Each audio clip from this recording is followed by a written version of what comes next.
क्या है, force on A current carrying conductor in A magnetic field, है ना। मैग्नेटिक फील्ड कहाँ पे, करंट कैरिंग कंडक्टर, ओके, और इसमें कुछ फोर्स भी होगा। We have learn that an electric current flowing through a conductor produces a magnetic field. अगर कोई इलेक्ट्रिक करंट फ्लो हो रहा है कंडक्टर के थ्रू, तो ये क्या करेगा, मैग्नेटिक फील्ड जनरेट करेगा, है ना। अगर मान लो, अगर ये मेरे पास कोई कॉपर वायर है ना, कॉपर वायर है, तो मैंने क्या करा, इसके थ्रू मैंने क्या करा, एक इलेक्ट्रिक करंट को फ्लो कराया, है ना। करंट ऐसे ऐसे कुछ ऐसा ऐसा फ्लो हो रहा है, ठीक है, ओके। अब मैंने करंट फ्लो कराया, तो इसकी जो अराउंड में जो फील्ड होगा, मैग्नेटिक फील्ड जनरेट होगा, okay. This the field so produce exert a force on a magnet placed in the vicinity of the conductor, है ना। और जो यहाँ पे जो मैग्नेट होगा प्लेस्ड होगा, उस पर एक फोर्स एक्सर्ट होगा। French scientist Andre Marie ampere, और ये बताइए एम्पियर जो है ये किसका यूनिट होता है, जल्दी से बता दीजिए, एम्पियर किसका यूनिट होता है, करंट। करंट का, वेरी गुड। इनने क्या बताया, suggested that magnet must also exert an equal and opposite force. जो, अच्छा ये बताओ, न्यूटन का थर्ड लॉ क्या था, थोड़ा ये बता दो, Newton third law of motion, third law of motion, ये बता दीजिए। मोशन का या force of law of motion का? हाँ बताओ, forces and law of motion.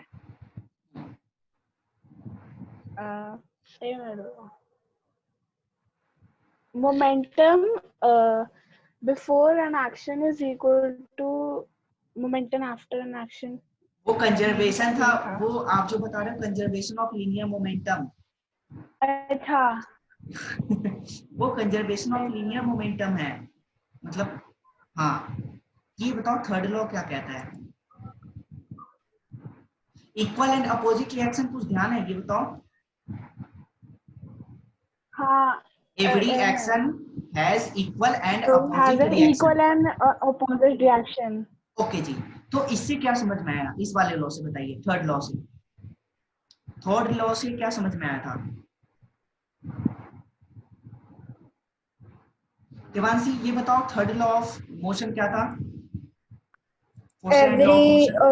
Every action has equal and opposite reaction. Okay, तो इक्वल क्या है और अपोजिट क्या है, यहाँ मतलब पे जितना हम फोर्स लगाएंगे किसी चीज पे, उतना ही वो हमारे ऊपर रिवर्ट बैक करेगा। ओके, और अपोजिट क्या है,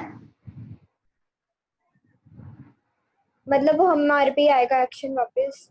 ओके जी। देखो नहीं, वो दूसरी डायरेक्शन में होगा। अब देखो, अब ये देखो, ये गन है ना, मान लो ये गन है, ठीक है, गन से एक बुलेट निकला, ओके। तो गन से मैंने क्या करा, ट्रिगर किया, तो ये बुलेट फायर हो जाएगा। तो जितना ये फायर हो रहा है ना बुलेट, तो ये बुलेट आगे की ओर जा रहा है, फॉरवर्ड मूवमेंट कर रहा है, तो आपका जो गन होगा ये बैकवर्ड मूवमेंट करेगा। ऐसा क्यों करेगा, ये एक जर्क का फेनोमेना होता है, जर्क, है ना। जर्क होता है जो कि जर्क प्रोड्यूस करता है। और ये क्या है, अगर बुलेट आपका फॉरवर्ड डायरेक्शन में जा रहा है, तो जर्क जो है ये बैकवर्ड डायरेक्शन में जा रहा है, इसे ही हम बोलते हैं अपोजिट, इसे ही हम बोलते हैं अपोजिट। और जो फोर्सेस अप्लाई होता है वो इक्वल फोर्स अप्लाई होता है। अब समझ में आया, कोई डाउट है, मतलब जो फोर्स अप्लाई होगा वो इक्वल होगा, और जो डायरेक्शन होगा इन फोर्स का वो अपोजिट होगा।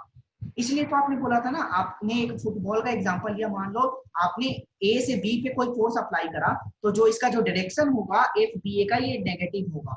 नेगेटिव इसलिए होता है क्योंकि इनका डायरेक्शन नेगेटिव होता है, जो फोर्स का अमाउंट होता है, फोर्स का अमाउंट इक्वल होता है। अब समझ में आया, ये Newton third law of motion, ठीक है, ये था। इसमें कोई डाउट है, बताओ। तो इनने क्या बताया, जो फ्रेंच साइंटिस्ट थे एंड्रे मैरिन एम्पियर, इनने बताया that the magnet must also exert an equal and opposite force. Equal and opposite force exert करेगा on the current carrying conductor, किस पे, एक करंट कैरिंग कंडक्टर पे, है ना। ये समझ में आया, इसमें कोई डाउट है, बताओ। मान लो ये मेरे पास ये कंडक्टर है ना, और यहाँ पे एक हमारे पास क्या है, एक ये कॉम्पास है, कॉम्पास है ना, कंपास है, कंपास का नीडल है। तो इसमें जो फोर्स अप्लाई जो होगा ये इक्वल फोर्स अप्लाई होगा, है ना। ये मान लो ये जो फील्ड है ये कुछ ऐसा बनेगा, है ना, कुछ मैग्नेट का है तो ऐसा बनेगा, और इसका भी कुछ इन्फ्लुएंस होगा, है ना, इसका भी कुछ अपना इन्फ्लुएंस होगा। The force due to magnetic field acting on a current carrying conductor can be demonstrated through the following activity। इसको दिखाने के लिए एक्टिविटी है, उससे हम देखते हैं कि इससे कैसे ये हो सकता है। देखो ये एक्टिविटी क्या है, आपने एक मैग्नेट लिया, मैग्नेट है ना, हॉर्स शू मैग्नेट है ये। उसके बाद आपने क्या करा, एक आपके पास स्टैंड है, करंट कैरिंग रॉड AB, ये जो रॉड है ये AB रॉड है, ठीक है। Experiences a force perpendicular to its length and the magnetic field. Okay, अच्छा ये बताओ, अगर मेरे पास ये नॉर्थ पोल है और ये साउथ पोल है, ओके, चलो ये यहाँ पे कुछ फील्ड होगा, इनका कुछ मैग्नेटिक फील्ड होगा, मैग्नेटिक फील्ड होगा। और मैंने क्या करा, इसमें मैंने एक आयरन रॉड क्या करा, पुट कर दिया, है ना, ये पुट कर दिया। तो ये फोर्स जो एग्जर्ट करेगा वो किस केस में सबसे ज्यादा जो अमाउंट होगा फोर्स का, वो किस केस में होगा, किस कंडीशन में होगा, ये बताइए। Am I audible? Hello, okay ji. आप ये बताइए कि जो नॉर्थ और साउथ पोल था मेरे पास मैग्नेट का, उसके बीच में मैंने क्या करा, मान लो ये जो है ना, ये सेम जो हॉर्स शू जो मैग्नेट है, इसमें ये नॉर्थ है और ये साउथ है, ठीक है। तो इनके बीच में जो ये मैग्नेटिक फील्ड जो है ये कुछ ऐसा है। मैंने क्या करा, इनमें एक आयरन रॉड डाल दिया, है ना। तो अब बताइए ये जो फोर्स एक्सर्ट करेगा आयरन पे, ये मैक्सिमम किस वाले केस में होगा?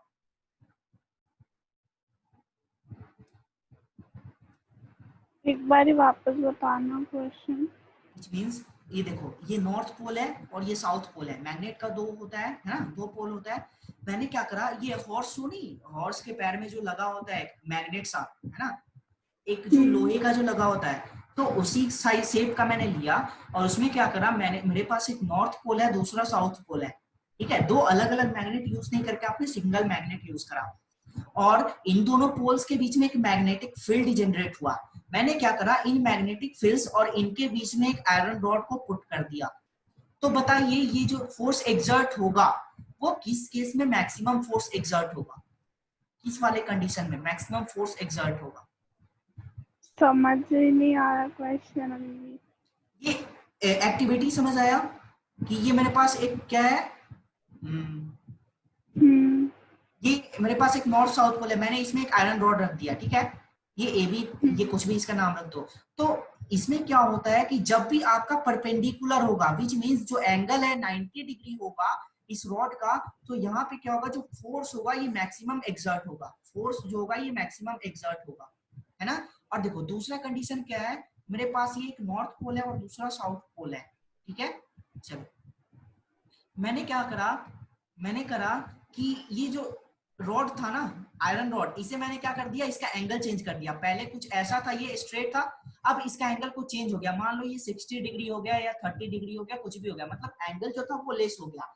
तो अब जो फोर्स एक्सर्ट होगा वो क्या हो जाएगा, वो कम होगा, जो फोर्स एक्सर्ट होगा वो कम हो जाएगा, है ना। हाँ, अब समझ में आया देवांशी? इसमें कोई डाउट है बताओ?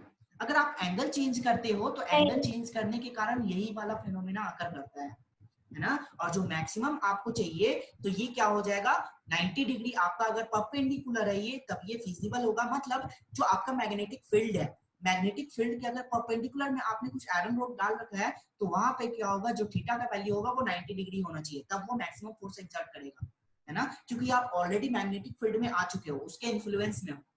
और मैं ये बोल दूं कि अब जो एक कंडीशन ये है कि ये मेरा नॉर्थ पोल है और दूसरा साउथ पोल है, अब ये जो है मैग्नेटिक फील्ड है उसके पैरेलल में क्या हो गया, मेरा एक ये आयरन रॉड भी आ गया। तो इस केस में जो होगा कुछ नहीं होगा, मतलब कोई भी फोर्स एक्सर्ट नहीं होगा, क्योंकि जो थीटा का वैल्यू है ये भी 0 आ गया। अगर एंगल 0 हो गया तो जो फोर्स है वो भी मिनिमम होगा, नेग्लिजिबल होगा, कह सकते हो कि 0 भी होगा तो कोई इशू नहीं है ना। समझ आया? कोई डाउट है? नहीं। चलो, तो ये क्या कह रहा है, a current carrying rod AB experience a force perpendicular its length and the magnetic field. चलो, take a small aluminium rod AB। आपने क्या करा, मैंने क्या बताया कि देखो आप कंडक्टर में कॉपर को भी कंसीडर कर सकते हो, सिल्वर को भी कंसीडर कर सकते हो, और गोल्ड को भी कंसीडर कर सकते हो, और एल्यूमिनियम को भी कंसीडर कर सकते हो। लेकिन इसमें सबसे बड़ा डिफरेंस क्या होता है, जल्दी से बता दीजिए कि हम गोल्ड को क्यों नहीं यूज करते हैं और कॉपर को, सिल्वर को क्यों नहीं यूज करते, ये बताइए। गोल्ड एक्सपेंसिव होता है। Okay, as compare to silver भी एक्सपेंसिव होता है, लेकिन हाँ, गोल्ड के कंपैरिजन भी सिल्वर थोड़ा लेस एक्सपेंसिव होता है, लेकिन तभी भी आप सिल्वर का वायर यूज नहीं कर सकते हो, है ना।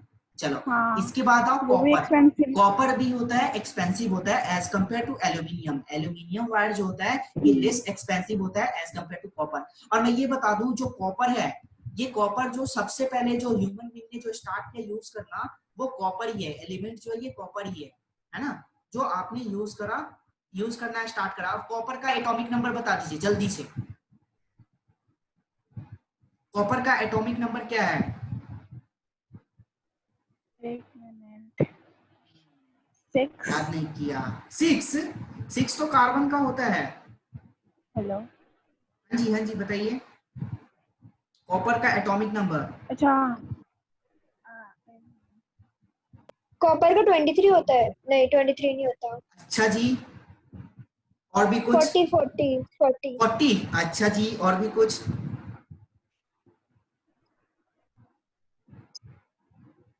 देखो, कॉपर का जो होता है एटॉमिक नंबर ये 29 होता है। इसके जस्ट बाद जिंक का होता है, Zn का 30, है ना। कोई नहीं, देखो मैंने क्या कहा था कि धीरे धीरे इन सब चीजों को जब मैं ऐसे ही पूछूंगा ना क्वेश्चन, तो धीरे धीरे आपको भी क्वेश्चन का आंसर देना आ जाएगा, ठीक है ना। क्योंकि एक अबैग इतना याद करो ये पॉसिबल नहीं है, लेकिन जैसे ही ये टर्म्स आते जाएगा उसी में हम ये यूज करते जाएंगे। एल्यूमिनियम का बताइए क्या होगा? एल्यूमिनियम का क्या होगा? एल्यूमिनियम का एल्यूमिनियम एटॉमिक नंबर, हाँ। वो नहीं पता। क्या? एक सेकंड, मेरे को पता है, 2 minute.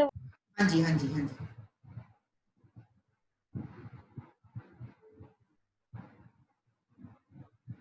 13।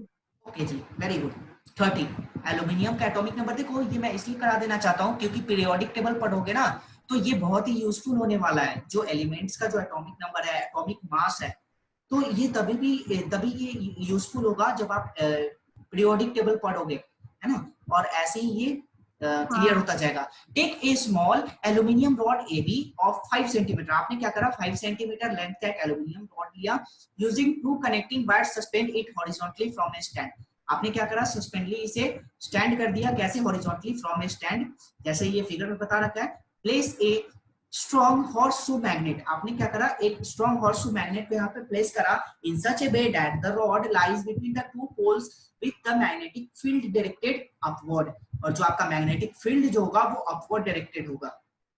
For this, put the north pole of the magnet vertically below the south pole vertically above the aluminium rod. Connect the aluminium rod in series with a battery. आपने क्या करना है, एल्यूमिनियम रॉड को connect करना है। कैसे? Series में connect करना है। किसके साथ? बैटरी के साथ कनेक्ट करना है। क्योंकि एल्यूमिनियम क्या है, बाय द वे कंडक्टर है ना। तो कंडक्टर में इलेक्ट्रिसिटी फ्लो कराने के लिए तो सबसे जो चीपेस्ट जो मेथड है, ये तो बैटरी है ना। बैटरी है ना, जिसके थ्रू आप क्या कर सकते हो, कंडक्टर में करंट फ्लो करा सकते हो, है ना। ए की एंड ए रियोस्टेट। और आपको इसके लिए क्या यूज करना होगा? रियोस्टेट क्या होता है, थोड़ा बता दीजिए। रियोस्टेट क्या होता है? रियोस्टेट क्या होता है? Am I audible? क्या? रियोस्टेट क्या होता है? रियोस्टेट अच्छा, जियो वो जो स्टेट। रेजिस्टेंस को कम ज्यादा कर। अच्छा, कम ज्यादा करता है। ओके, चलो जी, समझ आया? कोई डाउट है? Now pass a current through the aluminium rod from end B to end A. आपने क्या करना है, अब एल्यूमिनियम रॉड के थ्रू करंट पास करना है एंड बी से एंड ए पे। देखो एंड बी क्या है, एंड बी आपका ये है ना, और ये एंड ए है। आपने क्या करा, की यूज करा और एक बैटरी यूज करा और यहाँ पे रियोस्टेट यूज करा, है ना। ये जो यहाँ पे यूज करा गया है रियोस्टेट। अच्छा ये बताओ, हमेशा ना रियोस्टेट यूज करना नहीं होता है। कभी कभी ऐसा होता है कि सर्किट में अगर लॉस हो जाता है, करंट का लॉस होता है, तो वो भी क्या होता है, रेसिस्टेंस ही हम बोलते हैं कि इतना रेसिस्ट किया गया है। रेसिस्ट क्या मतलब, आपने करंट के फ्लो को अपोज करा। करंट के फ्लो को मतलब इलेक्ट्रॉन को क्या करा, आपने अपोज करा, रेसिस्ट करा, है ना। इसलिए भी इसको भी हम रेसिस्टेंस भी बोलते हैं, है ना। चलो, तो हमने सिंपल ये यूज करा। इसके बाद क्या हुआ, now pass A current through the aluminium rod from end B to end A. What do you observe? It is observed that the rod is displaced toward left. Rod जो होगा displace हो जाए कहाँ, लेफ्ट की तरफ. You will notice that the rod gets displaced. Reverse the direction of current flowing through the rod and observe the direction of its displacement. आपने क्या करना है, जो करंट का डायरेक्शन था उसे क्या कर दो, रिवर्स कर दो. उसके बाद आप ये देखो कि जो रॉड है वो किधर की ओर डिस्प्लेस हो रहा है. It is now towards the right. और अब जो केस होगा ये राइट में डिस्प्लेस होगा. पहले क्या था, लेफ्ट में हो रहा था, अब राइट में होगा. Why does the rod gets displaced? और ऐसा क्यों हो रहा है ना. उसके बाद the displacement of the rod in the above activity suggests that a force is exerted on the current carrying aluminium rod. एक force exert हो रहा है किस पे, current carrying aluminium rod पे. When it is placed in a magnetic field, it also suggests that the direction of the force is also reversed. जो direction होगा force का ये reverse होगा. When the direction of the current through the conductor is reversed. ठीक है. Now change the direction of field to vertically upward by interchanging the two poles of the magnet. आपने क्या करना है, जो करंट का जो डायरेक्शन है उसे चेंज कर देना है और जो फील्ड है उसे भी चेंज कर देना है. कैसे, जब आप जो दो पोल्स हैं उनको आप इंटरचेंज कर दोगे, है ना. It is once again observe that the direction of force acting on the current carrying rod gets reverse. इससे क्या होगा, जो आपका जो फोर्स है ये क्या हो जाएगा, ये भी रिवर्स हो जाएगा. It shows that the direction of the force on the conductor depends upon the direction of the current and the direction of the magnetic field. और जो आपका जो डायरेक्शन जो डिपेंड करता है फोर्स का, वो किस पे डिपेंड करता है, करंट के डायरेक्शन पे. एक तो करंट के डायरेक्शन पे डिपेंड करता है और डायरेक्शन ऑफ मैग्नेटिक फील्ड. बहुत इंपॉर्टेंट ये पॉइंट है, ये नोट डाउन कर लो कि जो आपका जो डायरेक्शन ऑफ फोर्स है वो किस पे डिपेंड करता है. डायरेक्शन ऑफ फोर्स है वो किस पे डिपेंड करता है, तो आप बताओगे डायरेक्शन ऑफ करंट पे और डायरेक्शन ऑफ मैग्नेटिक फील्ड पे. समझ आया.